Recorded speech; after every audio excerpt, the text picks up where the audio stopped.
Good afternoon everyone. हमारा topic चल रहा था विज्ञापन, और विज्ञापन के अंदर हमने कल पढ़ा था कि किसी प्रोडक्ट का विज्ञापन कैसा होना चाहिए, किसी कोचिंग संस्थान का विज्ञापन कैसा होना चाहिए, किसी शिक्षण संस्थान का विज्ञापन कैसा होना चाहिए, वहाँ का वातावरण कैसा है, वहाँ के नामांकन के दिनांक क्या है, वहाँ का एड्रेस क्या है, वहाँ के शिक्षकों का अनुभव क्या है और कौन सी क्लास तक के वहाँ पे विषय पढ़ाए जाते हैं। तो ये चीज़ें सारी एक कोचिंग संस्थान के विज्ञापन में होनी चाहिए।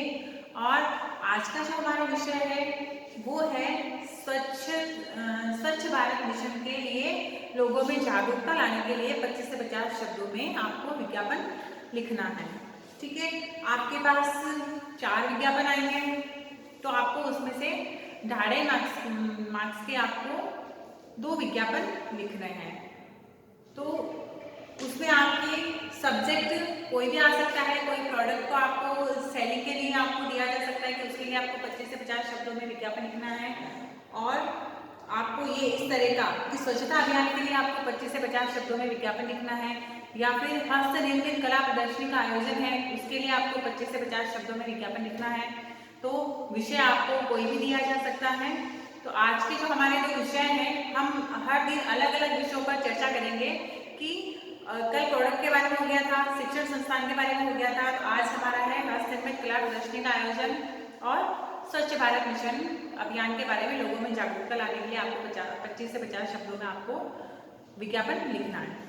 इसके लिए हमारा जो फर्स्ट विषय है स्वच्छ भारत मिशन, उसके अंदर आपको जहाँ तक हो सके लोगो और चित्रों का प्रयोग करना है। आपको अगर आपको कोई प्रोडक्ट है तो उसमें भी आपको उसका चित्र बनाना है ताकि आपका विज्ञापन बहुत ही आकर्षक लगे और अधिक से अधिक उसकी अधिक से अधिक आपके मार्क्स आए, क्योंकि बिना चित्र के आपका विज्ञापन हमेशा अधूरा और एक फॉर्मल लिखा लगेगा कि जैसे कोई फॉर्मेलिटी कर दी हो। आप चित्रों के द्वारा उसको आकर्षक बनाएंगे तभी विज्ञापन के अंदर चित्र होते हैं। आप कोई भी विज्ञापन देखो उसमें चित्र होते ही हैं।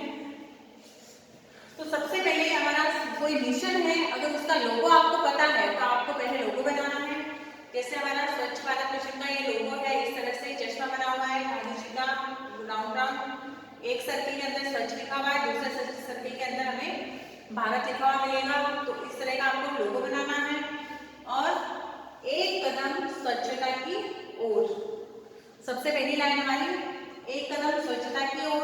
दूसरी में हमें क्या करना है, जितने अधिक स्लोगन लर्न होंगे उतना अधिक अपना प्रेजेंटेशन अच्छा होगा, हमारा विज्ञापन अट्रैक्टिव होगा। तो आपको क्या करना है, देश के विकास में हाथ बटाएं, अपने घर आंगन को स्वच्छ बनाएं। ये हमारा एक लोगो हो गया, एक स्लोगन हो गया, एक नारा हो गया स्वच्छता के बारे में। और फिर इस लोगों के नीचे हमने बड़े बड़े अक्षरों में लिखा स्वच्छ भारत मिशन, कि हमारा विज्ञापन किसके बारे में है, स्वच्छ भारत मिशन के बारे में। उसके बाद में हमारा सेकंड स्लोगन हो गया, घरों के आसपास स्वच्छता रखें, सदैव कचरा पात्र का उपयोग करें। यानी कि हमें स्वच्छता किस प्रकार रखनी चाहिए, कि हम स्वच्छता रखने के लिए क्या क्या कर सकते हैं, कि हमें घरों के आसपास साफ सफाई रखनी चाहिए और हमेशा कचरा पात्र का उपयोग करना चाहिए, कि कचरे को इधर उधर नहीं फेंकना चाहिए और हमेशा हमें कचरा पात्र का यानी डस्टबिन का उपयोग करना चाहिए। ठीक है, इसके बाद आपको क्रिएटिविटी तो दिखानी ही है। विज्ञापन में आप जितनी क्रिएटिविटी दिखाएंगे उतना आपके लिए बेटर रिजल्ट आएगा। तो आपको इस तरह से आपके अपने हिसाब से कुछ भी आप बना सकते हैं। और उसके अंदर आपको एक स्लोगन और लिख देना है कि सफाई रखें भरपूर, बीमारियों को रखें दूर।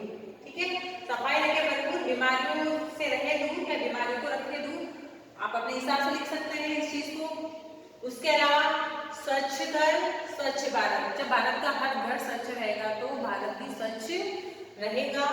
ठीक है, तो स्वच्छ घर स्वच्छ भारत और भारत सरकार द्वारा जनहित में जारी, क्योंकि ये भारत सरकार द्वारा दिया गया है तो भारत सरकार द्वारा जनहित में जारी। इस लाइन को आप कभी भूले नहीं, इसको आपको 100% अपने विज्ञापन में लिखें। अगर विज्ञापन कोई सरकार द्वारा कोई योजना या फिर कोई मिशन या ऐसा कोई अभियान बनाए के अभियान से रिलेटेड आपको कोई विज्ञापन लिखना हो तो आपको ये भारत सरकार द्वारा जनहित में जारी जरूर लिखें। जैसे कोई शिक्षा अभियान हो गया, शिक्षा अभियान का भी आपको लोगो ध्यान में होना चाहिए कि पेंसिल है, पेंसिल के ऊपर बच्चे बैठे हैं, इस तरह के बहुत सारे 2-3 लोगो आपको मिल ही जाएंगे। तो इस तरह के जो विषय है उसमें आपको सरकार द्वारा बनाई गई योजनाएं या फिर मिशन अभियान इन चीज़ों के बारे में आपको विज्ञापन लर्न करने ही है एग्जाम में। इस टाइप का इस विषय के तो आपको 1-2 विज्ञापन तो मिल ही जाएंगे, क्योंकि 2 विज्ञापन आपको लिखने हैं और आपको टोटल मिलेंगे 4 विज्ञापन एग्जाम के अंदर। ठीक है, तो ये अपना स्वच्छ भारत मिशन वाला कंप्लीट हो गया एक विज्ञापन। फिर जो दूसरा है आपको लिखना है हस्तनिर्मित कला प्रदर्शनी का आयोजन। हस्तनिर्मित कला प्रदर्शनी यानी कि हस्तनिर्मित हैंडमेड हाथ से बनी हुई चीजों की कला प्रदर्शनी है। उसके लिए वही आपको सेम बॉक्स तो बनाना ही है, सारा ही बॉक्स के अंदर ही विज्ञापन लिखना है आपको। और उसके बाद में आपको क्या लिखना है, वार्षिकोत्सव के अवसर पर हमारे विद्यालय में हस्तनिर्मित कला प्रदर्शनी का आयोजन दिनांक 5 जनवरी 2022 को किया जा रहा है। इसमें ध्यान रखने लायक यही बात है कि हमें डेट आगे की लेनी है, बैक डेट नहीं लेनी है। जो डेट आने वाली है वही डेट आपको लेनी है कि 5 जनवरी 2022, या फिर आज हम 5 जनवरी ले रहे हैं तो आपके जो एग्जाम की डेट है तो उसके आप आगे वाली डेट लें कि इस तारीख को आपका, इस डेट को आपका वार्षिक उत्सव है। वार्षिक उत्सव के अवसर पर हमारे विद्यालय में हस्तनिर्मित कला प्रदर्शनी का आयोजन किया जा रहा है। इसमें बच्चों द्वारा निर्मित मोमबत्तियां, पेंटिंग, ग्रीटिंग कार्ड आदि की प्रदर्शनी होगी। यानी ये लाइन्स हो गई। उसके बाद में थोड़ा नीचे स्पेस छोड़ के आपने लिख दिया कि इसमें क्या क्या है। कला प्रदर्शनी तो लग रही है, इस दिनांक को लग रही है, लेकिन उसमें क्या क्या कर रहे हो आप लोग। तो इसके अंदर क्या है, बच्चों द्वारा निर्मित मोमबत्तियां, पेंटिंग, ग्रीटिंग कार्ड आदि की प्रदर्शनी लगेगी।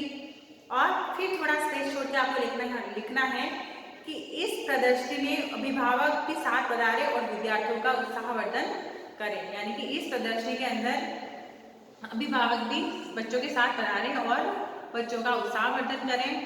उसके बाद में नीचे आपका संपर्क, एड्रेस या मोबाइल नंबर लिखने हैं, ताकि पेरेंट्स भी मतलब जिसने ये लिखा है, स्कूल द्वारा लिखा गया है ये विज्ञापन, तो वहां पर कांटेक्ट कर सकें। तो आज के आपके ये विज्ञापन के 2 विषय हैं और बहुत ही महत्वपूर्ण विषय हैं। और इन विषयों से रिलेटेड ये नहीं है कि 2 विषय ही आएंगे ही आएंगे, इन 2 विषयों से रिलेटेड आपको और भी विषय बहुत सारे मिलेंगे। तो इन विषयों को भी आप अच्छे से लर्न करें।